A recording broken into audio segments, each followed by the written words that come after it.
Muhammadu Buhari, retired Army Major General and former military dictator, former chairman of the corrupt Petroleum Trust Fund, a government corporation that operated like an alternative government. Muhammadu Buhari, the man whose military regime became the first to sentence a woman to death by firing squad. This film tells the story of Buhari's past political career and what the future may hold for a Nigeria that falls under his rule again. What does the future hold for a Nigeria ruled by General Buhari?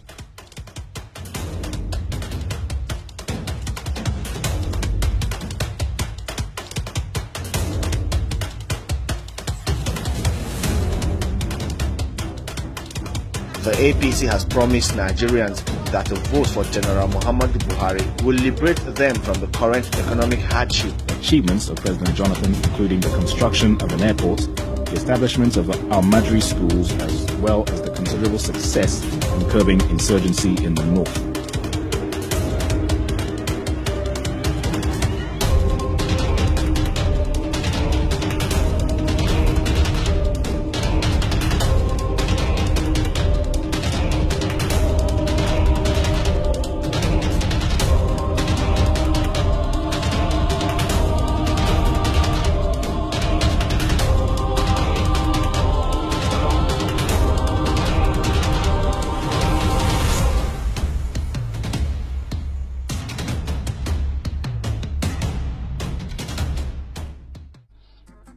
Nigeria declared independence from Britain in 1960, and despite great promise, the country has suffered from violence between northern and southern Nigerians, Christians and Muslims, different ethnic groups including the Igbo, Yoruba and Hausa, and from repeated military coups and dictatorial governments. In 1979, the country elected its first democratic civilian president in many years, Shehu Shagari. However, Shagari's civilian government lasted less than 4 years as he was overthrown in a military coup led by northern military officer General Muhammadu Buhari. The new leader, General Buhari, had 2 days' notice from officers organizing the coup that he would be the new head of state. His qualification, his political and economic experience. Buhari had previously been governor of several states in northeastern Nigeria, in the area that is currently witnessing fighting between the Nigerian armed forces and the violent Islamists of Boko Haram.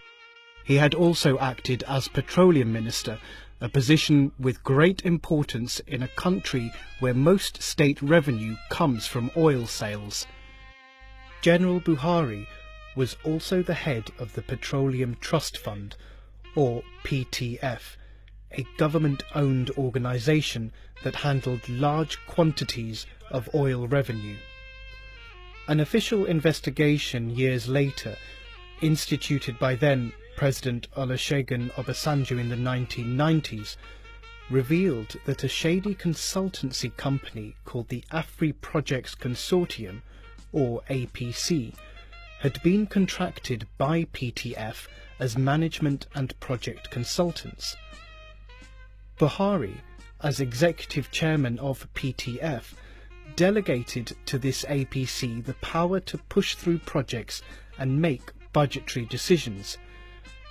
Afri Projects Consortium, APC, assumed absolute powers of conceptualization, approval and execution of all projects.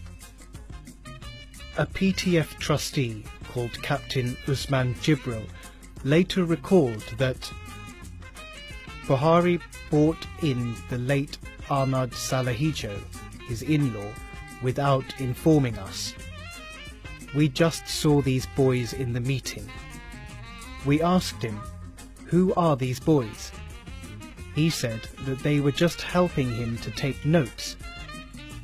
We didn't know that he engaged them as consultants without our knowledge and consent, because we are all members. I told him that it was wrong. As trustees, if something went wrong, we were the people that would be prosecuted, not any other person. I asked them to change the procedure, and they were not ready to change it. I said, okay, bye-bye. Ahmed Salahijo was mysteriously reported dead the very day a committee was set up to probe the PTF.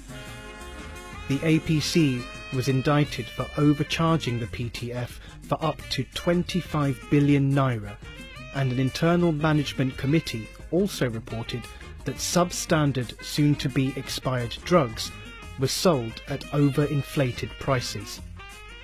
On the week of January the 11th, 2010, Nigeria's This Day newspaper reportedly got hold of an exclusive copy of a report by the Petroleum Trust Fund Interim Management Committee.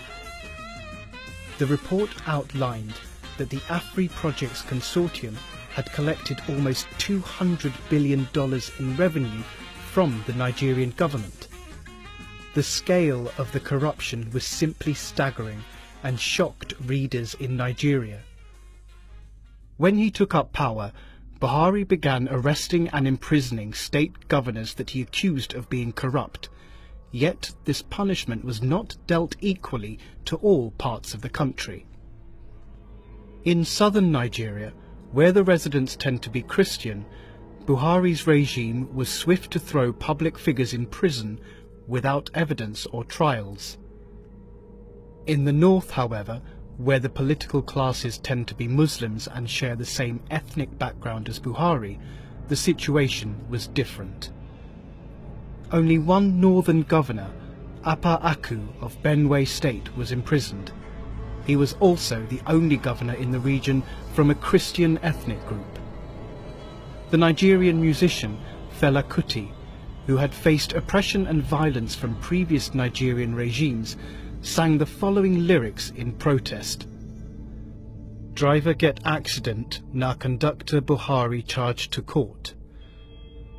Under Buhari's military regime, people from all sections of society were detained without fair trials and subjected to inhumane conditions in dark prisons at his whim. Politicians, tribal leaders, musicians, civil society leaders, all were put in prison, sometimes sentenced to terms as long as 600 years without evidence. Public figures who were cleared by civilian courts would be rearrested and imprisoned under emergency laws passed by Buhari's government, especially the infamous State Security Decree No. 2, which allowed anyone to be imprisoned by the government. Prisoners were denied medications they needed to survive. Others emerged blind from prisons that had no windows. Taye Sholarin was one of the regime's critics that was jailed, and he was denied access to asthma medication that he needed. Other public figures were put in jail and tortured, accused of corruption. Yet most of these have since been declared innocent, and in some cases the Nigerian government has later issued apologies to the prisoners and their families for the way they were treated by Buhari. Indeed, in some cases, the politicians he jailed have subsequently been honoured as some of the best performing and least corrupt figures of the time, and several have had universities and other public facilities named after them. One former politician who spent the entirety of Buhari's regime in prison despite no evidence ever being presented against him later said that, "After the Buhari regime put me in prison for serving my country so selflessly, I felt Nigeria was not worth dying for or sacrificing for." He was subsequently cleared of any wrongdoing and received an apology from the Nigerian state. Conversely, politicians loyal to Buhari who had committed crimes for which there was ample evidence were not prosecuted. One state governor was arrested at Heathrow Airport in London with over £35 million sterling, yet he was never charged or investigated. Buhari also protected another state governor, whose administration had authorised a massacre of peasant farmers who were protesting after the government had confiscated their land without compensation. Buhari also failed in his oversight of the nation's economy and government finances. When he took over, the government had been negotiating a contract to improve rail transport infrastructure in Lagos and between other cities across Nigeria. In a city with constant traffic gridlock, this initiative would have revolutionized transport and allowed the population to move freely. In 1982, under the civilian regime, the government signed a $700 million contract for the rail project with a French consortium. The Lagos government was required to pay only 10% of this money, while the balance was to be paid on favourable loan terms by the consortium.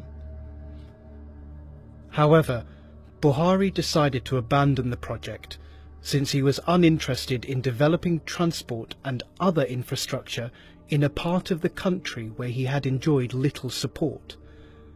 As a result, the government forfeited $60 million to the contractors, and rail transport in Lagos and Nigeria stalled for over 20 years.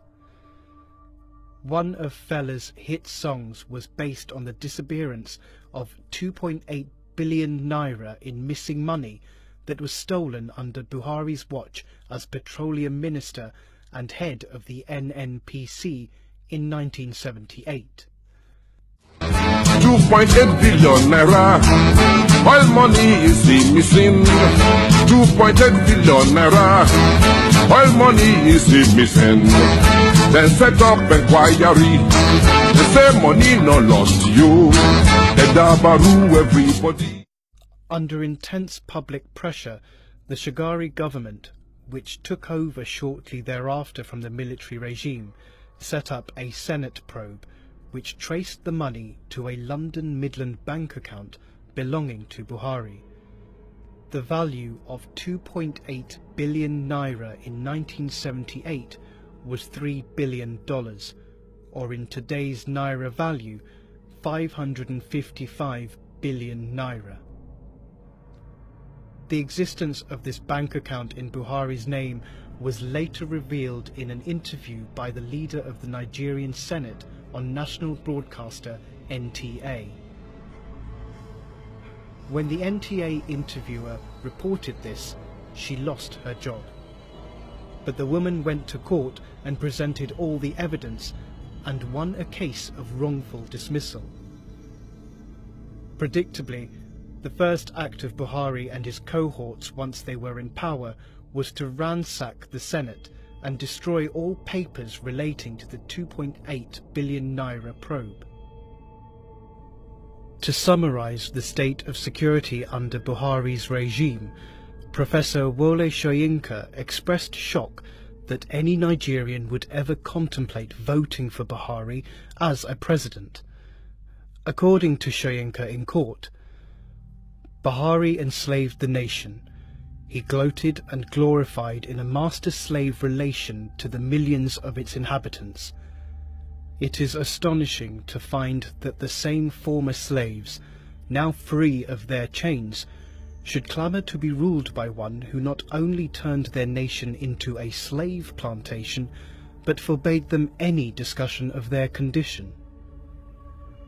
A documentary currently showing on Nigerian television, entitled The Real Buhari, gives insight into the state of affairs at the time. The Buhari government, in persecuting its war on corruption, gave the National Security Organization, NSO, unprecedented powers of arrest and detention. The regime enacted the State Security of Detention of Persons Decree No. 2, which gave the NSO the power to detain anyone suspected to be a security risk indefinitely. All forms of freedom were restricted, and there was severe deprivation of fundamental human rights under Decree 2. Under this decree, Journalists were hung, drawn and jailed, and more than a dozen press houses were closed down. Labour unions and professional associations were proscribed and banned. The Nigerian Medical Association, the National Association of Resident Doctors, National Association of Nigerian Students, and the Academic Staff Union of Universities. The Nigerian Bar Association later invalidated all proceedings of Buhari's military tribunals. The National Security Organization, Nigeria's first secret police, intimidated, harassed and detained protesters, demonstrators, students, lecturers, critics, activists and civil servants who dared to embark on strikes. People convicted of other crimes were also treated to severe punishment and denied access to appeals and proper judicial processes. Gladys Iyama, locked in a federal maximum security prison, was a crippled mother of 2 paraplegic children and was the first woman in the history of Nigeria to be sentenced to death by firing squad.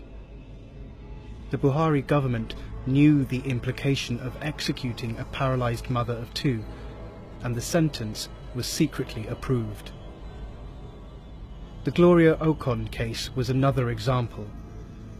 In 1985, Gloria Okon was arrested at a Nigerian airport on drug trafficking allegations. The case was traced to persons in government who had provided security support for their drug couriers. Gloria Okon was said to have died in detention. The cause of the death was kept secret. To date, Gloria Okon is a mystery. On the 20th of March 1984, the Buhari regime launched what it called a war against indiscipline.